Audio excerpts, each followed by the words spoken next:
I swear the earth shall surely be complete to him or her who shall be complete.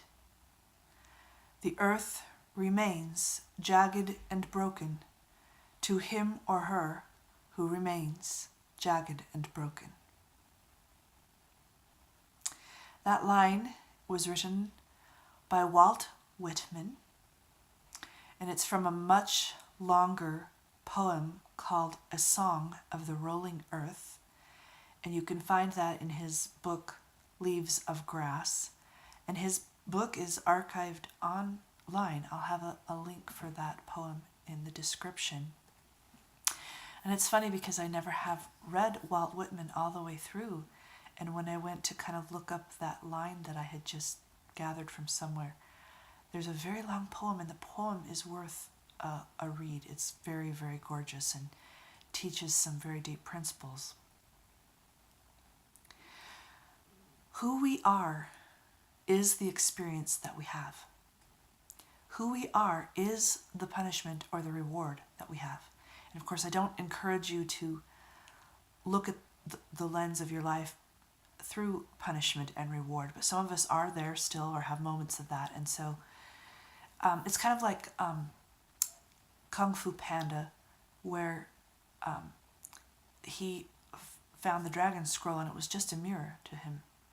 And he didn't understand that at first. And I can't remember who the bad guy was, the bad leopard or whatever he was, but Tai Lung, I think, I could be wrong. When he opened the dragon scroll and he saw the mirror, all he could see was everything he had done to get to that point, and it was full of darkness. And that's all he got back was what he had done, the darkness that he had gotten to be there, and it was worthless to him because he wanted, he wanted his triumph given to him. And we all are jagged and broken. This line says, "Who shall be complete?" So it's work in progress, but to take responsibility for that passage. And really it doesn't take a long time to become complete, because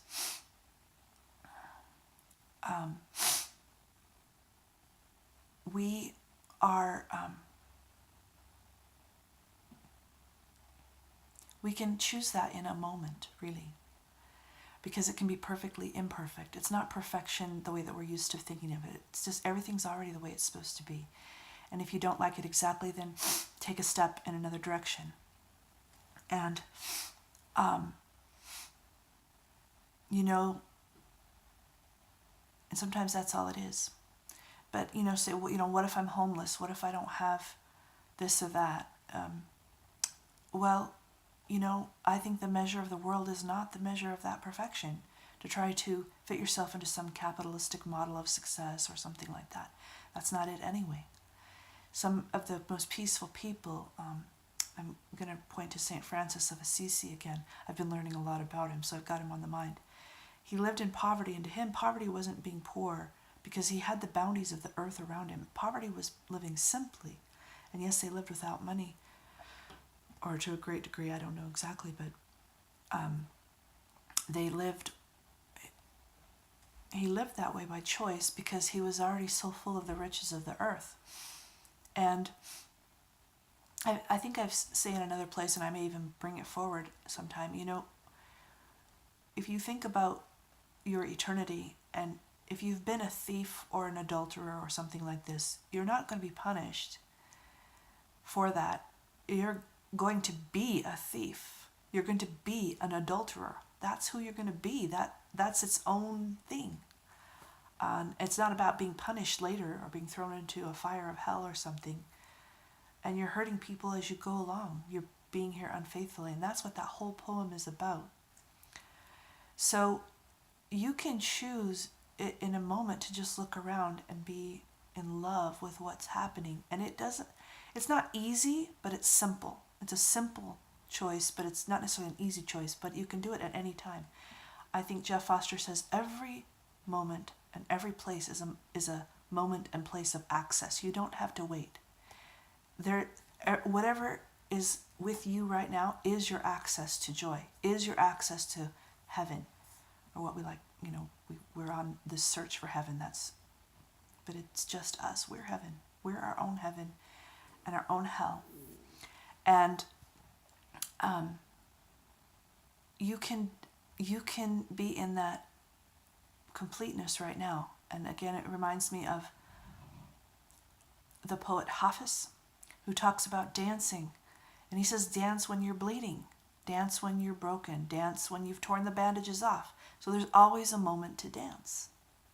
Again, not necessarily easy to come to that point of view, but it's also not complicated. It's just, what's here? Is my cat here? I have a cat. My cat's here. Is my pillow here? Am I going to have rice for dinner? Maybe that's all you're going to have, but rice is a holy food, so you're in good company. The gods get fed rice. That's what they want. And so it's a very beautiful poem, a very beautiful idea. And yes, we're all jagged and broken, but we're also all complete. And so it mainly just a change of sight, and the sight that comes from your heart. It's a change of the way that you are. And so you can also go on a journey for more healing, like to release the things that are sad and that they're painful. But that's your work. And as much as you are willing to do, as much effort as you're willing to put into you and into this earth life is what you're going to get out of it, because this is already our heaven and our reward. We're going to wrestle that angel and get our heaven out of what's going around. And you don't have to wait. You can just find where the access point is. Look all around you. It might be something simple. It might be a butterfly or a moth. Moths are cool. Or anything that is around you, that it can be your joy. And I wish you happy hunting for that completeness.